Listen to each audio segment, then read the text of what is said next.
KMIC ന്യൂസിലേക്ക് സ്വാഗതം. വാർത്തകൾ വായിക്കുന്നത് ജലീൽ മടവൂർ. പ്രധാന വാർത്തകൾ. അനാഥാലയങ്ങൾക്ക് JJ ആക്ട്. കേരള മുസ്ലിം ജമാഅത്ത് മുഖ്യമന്ത്രിക്ക് നിവേദനം നൽകി. രാജ്യത്ത് പശുക്കൾക്ക് ആധാർ കാർഡ് മാതൃകയിൽ തിരിച്ചറിയൽ നമ്പർ നൽകാൻ കേന്ദ്ര സർക്കാർ പദ്ധതി. ഇതിനായി 148 കോടി അനുവദിച്ചു. സംസ്ഥാന പോലീസിന്റെ പ്രവർത്തനങ്ങളിൽ പൂർണ്ണ തൃപ്തിയില്ലെന്ന് CPI സംസ്ഥാന secretary Kanam Rajendran. Kerala administrative service രൂപീകരിക്കാൻ മന്ത്രിസഭാ തീരുമാനം. ഉത്തർപ്രദേശ് അടക്കം 5 സംസ്ഥാനങ്ങളിലേക്കുള്ള നിയമസഭാ തിരഞ്ഞെടുപ്പ് തീയതി തിരഞ്ഞെടുപ്പ് കമ്മീഷൻ പ്രഖ്യാപിച്ചു. GST കൌൺസിൽ യോഗം തീരുമാനമാകാതെ പിരിഞ്ഞു. ഈ മാസം 16-ന് വീണ്ടും ചേരും. ATMന് മുമ്പിൽ ക്യൂ നിൽക്കുന്ന ജനത്തെ പരിഹസിച്ച് BJP MPയുടെ ദേശഭക്തി ഗാനം. വീഡിയോ പുറത്തായി.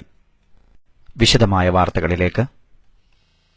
അനാഥാലയങ്ങളെ പൂർണ്ണമായി ബാലനീതി നിയമത്തിന്റെ പരിധിയിൽ ഉൾപ്പെടുത്തി രജിസ്റ്റർ ചെയ്യാൻ കേന്ദ്ര സർക്കാർ നിർദ്ദേശിച്ച മാനദണ്ഡങ്ങൾ ലഘൂകരിച്ച് ചട്ടം രൂപവത്കരിക്കണമെന്നാവശ്യപ്പെട്ട് കേരള മുസ്ലിം ജമാഅത്ത് മുഖ്യമന്ത്രിക്ക് നിവേദനം നൽകി. കേന്ദ്രം തയ്യാറാക്കിയ ചട്ടങ്ങൾ കേരളത്തിന്റെ സാഹചര്യത്തിൽ അപ്രായോഗികമാണ്. ഓർഫനേജ് കൺട്രോൾ ബോർഡിന് കീഴിലാണ് സംസ്ഥാനത്തെ അനാഥാലയങ്ങൾ പ്രവർത്തിക്കുന്നത്. കേന്ദ്ര നിർദ്ദേശം അതേപടി നടപ്പാക്കുന്നത് അനാഥാലയങ്ങളുടെ പ്രവർത്തനത്തെ ബാധിക്കുമെന്നും നിവേദനത്തിൽ ചൂണ്ടിക്കാട്ടി. 18 വയസ്സിന് താഴെയുള്ള കുട്ടികൾ പഠിക്കുന്ന എല്ലാ സ്ഥാപനങ്ങളും JJ ആക്ട് അനുസരിച്ച് രജിസ്റ്റർ ചെയ്യണമെന്നാണ് കേന്ദ്രം നിർദ്ദേശിച്ചിരുന്നത്. ഇതനുസരിച്ച് മുൻ UDF സർക്കാർ ഉത്തരവ് ഇറക്കിയെങ്കിലും വ്യാപക പ്രതിഷേധം ക്ഷണിച്ചുവരുത്തി. സർക്കാർ ഉത്തരവ് നിലവിൽ കോടതി സ്റ്റേ ചെയ്തിരിക്കുകയാണ്. കേരളത്തിന്റെ സാഹചര്യത്തിൽ ചട്ടം തയ്യാറാക്കുന്നതിനായി സർക്കാർ ഒരു സബ് കമ്മിറ്റിയെ നിയോഗിച്ചിരുന്നെങ്കിലും റിപ്പോർട്ട് തയ്യാറായിട്ടില്ല. എല്ലാ ജില്ലകളിലും സ്ഥാപന മേധാവികളുടെ യോഗം വിളിച്ചു ചേർത്ത് അഭിപ്രായങ്ങൾ സ്വീകരിക്കാനാണ് സർക്കാർ നേരത്തെ നിർദ്ദേശിച്ചിരുന്നത്. പ്രവേശനം, സ്ഥാപനങ്ങളിലെ അടിസ്ഥാന സൌകര്യമൊരുക്കൽ എന്നിവയുമായി ബന്ധപ്പെട്ടാണ് കേന്ദ്ര ചട്ടത്തിൽ അപ്രായോഗിക നിർദ്ദേശങ്ങൾ ഏറെയുള്ളത്. സംസ്ഥാനത്തെ മിക്ക അനാഥാലയങ്ങളും പ്രവർത്തിക്കുന്നത് സാമുദായികാടിസ്ഥാനത്തിലാണ്. എല്ലാവരും തങ്ങളുടെ സമുദായത്തിലെ അനാഥകൾക്ക് മികച്ച വിദ്യാഭ്യാസം ഉറപ്പുവരുത്താൻ ലക്ഷ്യമിട്ട് സ്ഥാപിച്ചവയാണിത്. എന്നാൽ ചൈൽഡ് വെൽഫെയർ കമ്മിറ്റിയുടെ മേൽനോട്ടത്തിൽ അവർ നിർദ്ദേശിക്കുന്നവരെയാകണം അനാഥാലയങ്ങളിൽ പ്രവേശനം നൽകേണ്ടതെന്നാണ് കേന്ദ്ര ആക്ടിലെ നിർദ്ദേശം. 100 കുട്ടികൾക്ക് 40 ജീവനക്കാർ വേണമെന്ന തീർത്തും അപ്രായോഗിക മാനദണ്ഡങ്ങളും കേന്ദ്ര ചട്ടത്തിലുണ്ട്. ഇക്കാര്യങ്ങളിലാണ് പ്രധാനമായും ഭേദഗതി നിർദ്ദേശിക്കുന്നത്.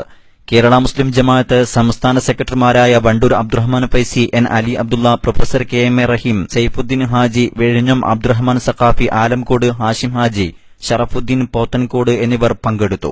കേരള അഡ്മിനിസ്ട്രേറ്റീവ് സർവീസ് രൂപീകരിക്കുന്നതിൽ നിന്ന് പിന്നോട്ടു പോകേണ്ടെന്ന് മന്ത്രിസഭാ തീരുമാനം. സമരത്തിനൊരുങ്ങുന്ന ജീവനക്കാരുമായി സർക്കാർ ചർച്ച നടത്തും. മുൻ JDGP അലക്സാണ്ടർ ജേക്കബിനെ ജയിൽ പരിഷ്കരണ കമ്മീഷനാക്കാനും തീരുമാനിച്ചു.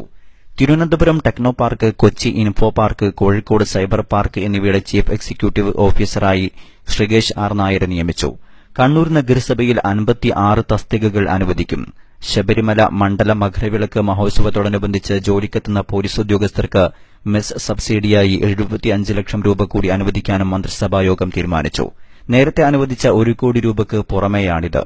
ഉത്തർപ്രദേശ് അടക്കമുള്ള 5 സംസ്ഥാനങ്ങളിലേക്കുള്ള നിയമസഭാ തിരഞ്ഞെടുപ്പ് തീയതി കേന്ദ്ര തിരഞ്ഞെടുപ്പ് കമ്മീഷൻ പ്രഖ്യാപിച്ചു. ഫെബ്രുവരി 4-നാണ് തിരഞ്ഞെടുപ്പ് ആരംഭിക്കുന്നത്. ഉത്തർപ്രദേശിൽ 7 ഘട്ടമായി വോട്ടെടുപ്പ് നടക്കും.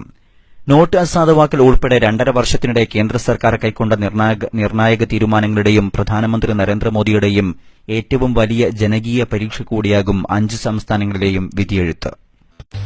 Our district election authorities will lay down rates and our expenditure returns have also been modified accordingly. Secondly, candidates will be required to open accounts in their banks, and as per our directions, expenses above rupees 20,000 will be made out of this bank account and will be 5 സംസ്ഥാനങ്ങളിലും BJP മത്സരവേദികളിലെ ശക്തമായ സാന്നിധ്യമാണ്. അതുകൊണ്ടുതന്നെ പ്രധാനമന്ത്രി നരേന്ദ്രമോദിക്കും കേന്ദ്ര സർക്കാരിനും തിരഞ്ഞെടുപ്പ് ഫലം ഏറെ നിർണായകമാകും.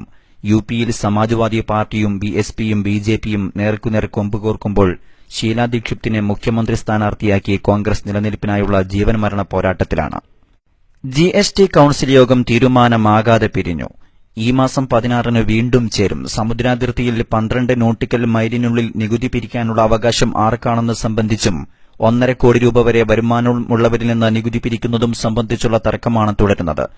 കേരളം, തമിഴ്നാട്, കർണാടകം, പശ്ചിമബംഗാൾ തുടങ്ങിയ 12 സംസ്ഥാനങ്ങൾ നികുതി പിരിക്കുന്നതിനുള്ള അവകാശം സംസ്ഥാനങ്ങൾക്കാണെന്ന കാര്യത്തിൽ ഉറച്ചു നിൽക്കുകയാണ്. കേന്ദ്രം വിട്ടുവീഴ്ച ചെയ്തില്ലെങ്കിൽ ഏപ്രിൽ 1-ന് ചരക്കു സേവന നികുതി നടപ്പിലാക്കാൻ സാധിക്കില്ലെന്ന് ധനമന്ത്രി തോമസ് ഐസക് പറഞ്ഞു. നികുതി നിരക്കുകൾ തീരുമാനിച്ചിട്ടുണ്ട്. ഇതിൽ എത്ര ശതമാനോ കേന്ദ്രത്തിന്, എത്ര ശതമാനോ സംസ്ഥാനത്തിന്, അത് 50% വീതം എന്നുള്ളൊരു ധാരണയാണ് പൊതുവെ നടത്തുന്നത്. കേരളം അത് 60% സംസ്ഥാനങ്ങൾക്കും 40% കേന്ദ്രത്തിനും വ്യവസ്ഥ ചെയ്യണമെന്ന് പറഞ്ഞു. ഏപ്രിൽ 1 നടപ്പാൻ ഒരു സാധ്യതയില്ല. സംസ്ഥാന പോലീസിന്റെ പ്രവർത്തനങ്ങളിൽ പൂർണ്ണ തൃപ്തിയില്ലെന്ന് സിപിഐ സംസ്ഥാന സെക്രട്ടറി കാനം രാജേന്ദ്രൻ. സംസ്ഥാന കൌൺസിൽ യോഗത്തിന് ശേഷം നടത്തിയ വാർത്താസമ്മേളനത്തിലായിരുന്നു കാനത്തിന്റെ പരസ്യ വിമർശനം. അതിനിടെ സിപിഐ നേതൃത്വത്തിനും മന്ത്രിമാർക്കുമെതിരെ സംസ്ഥാന കൌൺസിലിൽ രൂക്ഷ വിമർശനമുയർന്നു. എല്ലാ കാലത്തും ഭരണകൂടത്തിന്റെ മർദ്ദനോപാധിയായിരുന്നു പോലീസ്. ജനകീയ പ്രവർത്തകർക്കെതിരെ UAPA ചുമത്തുന്നതിൽ വിമർശനം പരസ്യമായി പറഞ്ഞിട്ടുണ്ട്. പോലീസ് നടപ്പാക്കേണ്ടത് സർക്കാരിന്റെ നയമാണെന്ന കാര്യത്തിൽ തർക്കം വേണ്ടെന്നും കാനം പറഞ്ഞു. പോലീസ് സ്വീകരിക്കുന്ന പല നിലപാടുകളോടും ഞങ്ങൾക്ക് വ്യത്യസ്തമായ അഭിപ്രായങ്ങളുണ്ട്. ആ വ്യത്യസ്തമായ അഭിപ്രായങ്ങൾ ഞങ്ങൾ ആ സന്ദർഭങ്ങളിൽ തന്നെ പ്രകടിപ്പിക്കുകയും ചെയ്തിട്ടുണ്ട്. അത് ഞങ്ങളുടെ രാഷ്ട്രീയവുമായി ബന്ധപ്പെട്ട വിഷയമാണ്. നോട്ട് നിരോധനത്തെ തുടർന്ന് ജനം നേരിടുന്ന ബുദ്ധിമുട്ടുകൾ പ്രധാനമന്ത്രി നരേന്ദ്രമോദി പറഞ്ഞ 50 ദിവസത്തെ കാലയളവ് കഴിഞ്ഞും തുടരുകയാണ്. ATMകൾക്ക് മുമ്പിലെ ക്യൂവിന് ഇപ്പോഴും വലിയ നീളക്കുറവൊന്നുമില്ല. എന്നാൽ ജനം നേരിടുന്ന ദുരിതങ്ങളൊക്കെ BJP MPയും ഡൽഹി BJP അധ്യക്ഷനുമായ മനോജ് തിവാരിക്ക് വെറും കളിത്തമാശയാണ്. പഴയ നോട്ടുകൾ നിരോധിച്ച് ജനങ്ങളെ തെരുവിലെ പൊള്ളുന്ന വെയിലിൽ ക്യൂ നിൽക്കാൻ നിർബന്ധിതരാക്കിയ മോദിയുടെ സാമ്പത്തിക പരിഷ്കാരം മൂലമുണ്ടായ ബുദ്ധിമുട്ടുകൾക്ക് തമാശയുടെ നിറം നൽകുകയാണ് മനോജ് തിവാരി. ഒരു പടി കൂടി കടന്ന് ജനങ്ങളെ പരിഹസിക്കാനും BJP MP മുതിരുന്നു. BJP വക്താവ് സുധാൻശു ത്രിവേദി അടക്കമുള്ള നേതാക്കളെ ചുറ്റുമിരുത്തിയായിരുന്നു തിവാരിയുടെ പരിഹാസം. BJP നേതാക്കൾക്കൊപ്പം മനോജ് തിവാരി കൂടിക്കാഴ്ച നടത്തുന്നതും ജനങ്ങളുടെ ദുരിതത്തെ പരിഹസിക്കുന്നതും പുറത്തുവന്ന വീഡിയോ ദൃശ്യങ്ങളിൽ വ്യക്തമാണ്. ഇത് കേട്ട് മറ്റു BJP നേതാക്കൾ ചിരിക്കുന്നതും ദൃശ്യങ്ങളിൽ കാണാം. ATMന് മുമ്പിൽ ക്യൂ നിൽക്കുന്നവരുടെ അടുത്ത് ചെന്നപ്പോൾ അവർ തങ്ങളുടെ ബുദ്ധിമുട്ടുകൾ പറഞ്ഞു.